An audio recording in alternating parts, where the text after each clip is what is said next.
Hello, this is Lagos Transportation Agenda, and my name is Emmanuel Aronsiola, your regular host. It will interest you to know that Nigeria is taking a significant step in reshaping the financing of the aviation landscape with the just concluded annual summit titled the Nigerian Aircraft Acquisition and Investment Summit, a program that brings together stakeholders from all across the globe to discuss on the way forward in the aspect of aircraft acquisition and investment. Like I told you, this is Lagos Transportation Agenda, a program that highlights topical issues, events, and of course trend in the world of transportation. I'll be taking you on a short break, and when we are back, we'll take a deep dive into the event proper. Please stay with us. Welcome on board the newly retrofitted light ferry, where innovation meets comfort on water. As you step onto our state-of-the-art vessel, you'll notice the modern design and enhanced facilities that prioritize your safety and enjoyment. Our retrofitting process has not only upgraded the aesthetics, but also improved the performances of the boat, ensuring a smoother and faster journey across the beautiful Lagos waterways. Feel free to explore the spacious seating areas equipped with comfortable amenities such as life jackets for all passengers, a first aid box, fire extinguisher, all for a relaxing ride. Our knowledgeable crew is here to assist you, making your journey as enjoyable as possible. Join us as we set sail towards a more efficient and eco-friendly future, embracing technology while celebrating the vibrant culture of Lagos. Thank you for choosing Light Ferry, where every ride is a memorable adventure. Welcome back. If you are just joining us, this is Lagos Transportation Agenda. As you all know, this is a program that highlights topical issues, events, and of course trends in the dynamic world of transportation. And like I told us, today we are live at the Federal Palace Hotel, Victoria Island, where the Nigerian Aircraft Acquisition and Investment Summit took place on the 1st of April and on the 2nd of April. In this event, gracing this occasion is the Director General of Civil Aviation in person of Captain Chris Najomo, alongside with the Minister of Aviation and Aerospace Development in person of Mr. Festus Keyamo. And to crown it all, a representative of the Governor of Lagos State in person of Mrs. Folashade Ambrose, who is the Commissioner for Commerce, Cooperative Trade and Investment. These prominent people, alongside with some stakeholders from across the globe, gave some speeches on how to move the aviation world forward. Here is what they say. The theme of this summit, unlocking capital, confidence, and capacity in Nigerian aviation, is both timely and instructive. It captures in very clear terms the three interconnected pillars upon which the future of our aviation sector must be built. 1. Unlocking capital speaks to the urgent need to address the structural and financial barriers that have long constrained the growth of our airlines. Aircraft acquisition is capital intensive, and without access to sustainable and affordable financing, fleet expansion and modernization may remain limited. These require coordinated solutions, amongst which must be involved strengthening the legal and institutional framework for aircraft financing, while investors and financiers develop innovative solutions tailored to our environment. 2. Unlocking confidence is equally critical. Confidence drives investments. It influences the willingness of financiers, lessors, and global partners alike to constructively engage with our market. At the NCAA, we are resolute in abiding by the Cape Town Convention through a firm implementation of the irrevocable deregistration and export request authorization and that's IDERA. In addition, we are entoning a robust digitally driven regulatory system with competent manpower that surpasses the minimum requirements of ICAO and secures Nigeria's respect in the community of nations.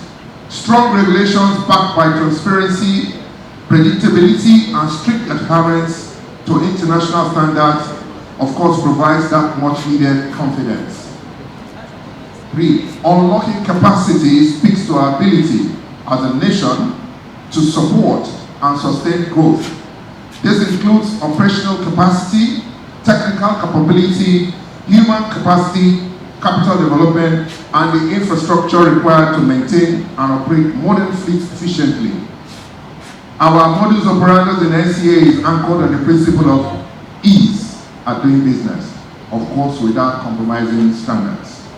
Therefore, to support investments, we have streamlined certification processes, enhanced transparency, and ensured timely decision-making. Predictability in regulation is a major driver of investor confidence, and we are working to strengthen this consistently. Nigeria is therefore sending a clear signal to the global aviation finance community that our market is open, structured, and reform-driven, that our regulator is proactive, data-driven, and intentionally aligned.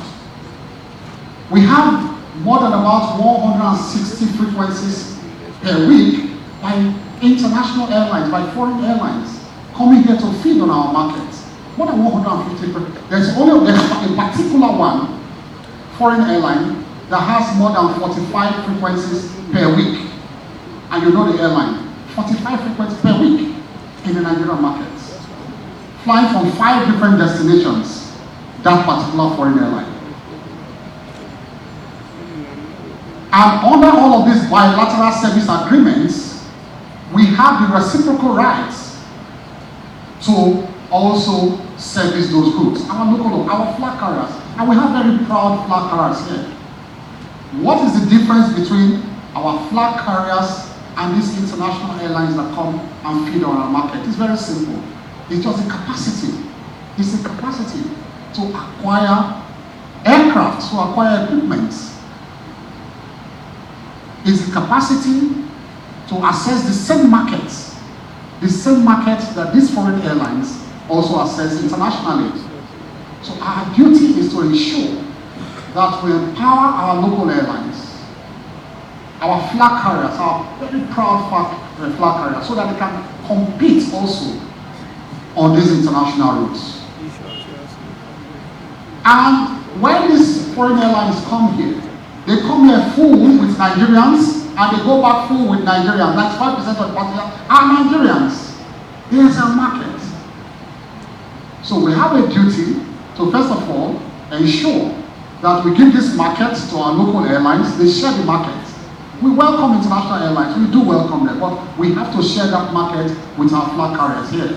And also ensure that we keep some of this foreign exchange that goes out every week. This foreign exchange that goes out every week. But that is why we had so many trapped funds here before we came to office. Nearly $900 million. We had the equivalent of the Naira. The Naira component was in the CBN, but we did not have the liquidity to repatriate these funds back to those countries. And because of the very excellent policy Mr. President Bola Ahmed Tinubu adopted, which is of course, the floating of the Naira, and of course the stoppage of subsidies, our liquidity rose. And within 6 months, we cleared a backlog of close to $900 million as a country. So today, Nigeria calls before the world, not with an aspiration alone, but with evidence of reforms and evidence of readiness. Suffice to say that across the global industry, the fundamentals remain compelling. Airbus's Global Market Forecast 2024 projects Africa, that's Airbus, projects Africa will need about 1,460 new aircraft between 2024 and 2043 to meet rising demand driven by urbanization and a growing middle class in Africa. Meanwhile, Boeing projects that Africa will require 1,205 new aircraft deliveries, with air traffic on the continent growing at about 6% annually through 2024, and thus driving a demand for about 76,000 additional aviation personnel. This is a projection by Boeing. These are signals that the center of gravity of future aviation growth is shifting towards emerging markets, and Nigeria, by scale, geography, population, and economic relevance, must be one of the principal beneficiaries. Please permit me to deliver Mr. Governor Babajide Olushola Sanwo-Olu's goodwill message. It is a pleasure to join you today at the Nigeria Aircraft Acquisition and Investment Summit. I want to thank the organizers for bringing together key players to focus on a very important task: unlocking the capital, confidence, and capacity needed to move Nigerian aviation forward. This summit comes at the right time. Across the country, there is a growing need to modernize our aviation sector, whether in aircraft acquisition, financing, cargo movement, maintenance, or airport infrastructure. And for us in Lagos, this is not just a conversation. We see the need every day. As one of Nigeria's busiest aviation hubs, Lagos State plays a key role in connecting people, in connecting businesses, and in connecting markets. What happens in our aviation space has a direct impact on trade, tourism, and economic activity, not just in Lagos, but across the country. That is why the theme of this summit today, Unlocking Capital, Confidence, and Capacity, speaks directly to where we are and what we must all do next. In Lagos, aviation is an important part of our development agenda. We have improved access to Muritala Muhammad International Airport and upgraded surrounding transport links to make movement easier for passengers and cargo. We continue to work with federal authorities and private operators to improve safety, efficiency, and the overall travel experience. We are also moving forward with the new airport in the Lekki area. This forward-looking project will expand capacity, support the Lekki corridor, and open up new opportunities for investment in cargo, logistics, and airport services. But beyond infrastructure, we understand that what investors are looking for is clarity. They are looking for stability, and they're also looking for opportunity. That is where the focus on capital, confidence, and capacity becomes very important. On capital, the sector needs the right financing structures to grow, especially for aircraft acquisition, leasing, and maintenance services. Stronger collaboration between government, development, finance institutions, and private investors can make a real difference. Public-private partnerships can bring funding, expertise, and international best practices to this sector. On confidence, people simply must trust the system. Passengers, investors, and partners alike. This means maintaining high safety standards, ensuring transparency, and delivering consistent, reliable service. When people see that the system works, confidence will grow naturally. On capacity, growth will only happen if we build the systems to support it. We are training the next generation of pilots, engineers, and technical personnel. We're expanding terminals, runways, and cargo facilities. And we're using technology to make operations more efficient, safe, and reliable.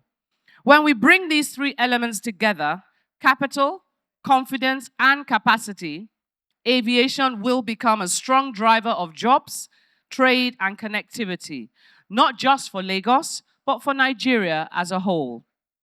So let me assure you that Lagos is indeed open for business.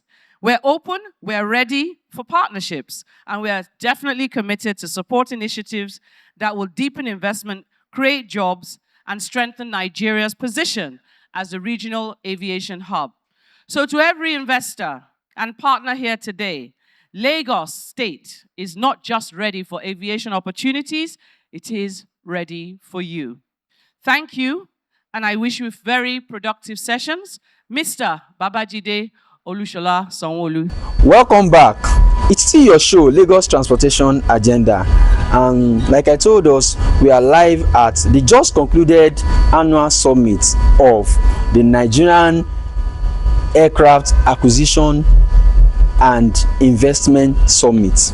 At the event, we were able to speak with some prominent guests alongside with stakeholders on the way forward on this Nigerian Aircraft Acquisition and Investment Summit, the strategies to move it forward, among which we have Mazi Osita Obiora, the Chief Operation Officer, United Nigerian Airlines, Aaron Munetsi, the Airline Association of Southern Africa, Mazi Osita Obiora, Mark Tieni, Chairman of Santos Dumont.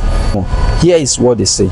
We have, how many airports do we have in Nigeria? Over 30-something airports. So there are opportunities to fly to different parts of Nigeria. There may be restrictions here and there, but these are, you don't expect to have it 100% in all situations. So we've not even scratched the surface in terms of the aircraft. But the more, the better for Nigerians, the flying public, and for efficiency. So yes, we do have issues in the infrastructure, airport congestion, airport not interrelated in terms of connectivity with regional, international, and local. But at the end of the day, these are things the government is working on. We've seen the rehabilitation of the international. I believe they will do something on the local. New airports are coming. If Lagos becomes too congested, other airports should be licensed to do other things that Lagos is not able to do. And we are here to talk about the state of aircraft acquisition on the continent. We have seen many conferences taking place over the years, and very little action. That's why we came here as a partnership, myself and Mark Tierney, to make sure that we talk about the need to start doing things and stop talking. We need to start doing things, very simple things, reducing the cost of flying, reducing the cost of acquisition of aircraft, so that we can actually stimulate traffic for more people in Africa to be able to travel. With a continent of 1.4 billion people, 20% of the world's population is Africans. So 1 in every 5 people on this planet is an African. And yet we contribute only 2% of global aviation. It's a disparity. We need to correct that. The only way we can do that is to make sure that there are more aircraft on the continent that are operated profitably, sustainably, and making sure that we stimulate traffic on the African continent. So what's the next step, considering the whole intention here is to have deals, strike a deal and go beyond the aging aircraft, and you said the whole of Africa, not 1,000, and the whole of Africa is less than 1,000 aircraft, and Delta Airline just 1,500. Yes. So where do we start from? So where we start from is we start from where we are right now and start evaluating the concept of a solid business plan. The lessors cannot sell an aircraft or lease an aircraft to you if you don't have a solid business plan. So we must make sure that airlines are managed by professionals. The biggest challenge we have is that we have governments wanting to own airlines and manage airlines. There's nothing wrong with the government owning an airline as long as they allow the managers to do a professional job. Look at what Ethiopian Airlines is doing. 100% owned by the government, but the airline is managed by professionals without any interference from the government. That's the first thing we need to do. The second thing we need to do is make sure that once we have professionals managing these airlines, the policies that we say we are going to put in place must be implemented. For example, the Cape Town Convention is supposed to make leasing aircraft even easier and less expensive. But only 12 or 15 countries in Africa have signed the Cape Town Convention. The reason, we don't know why they have not signed. So we need to start doing things and stop talking about them.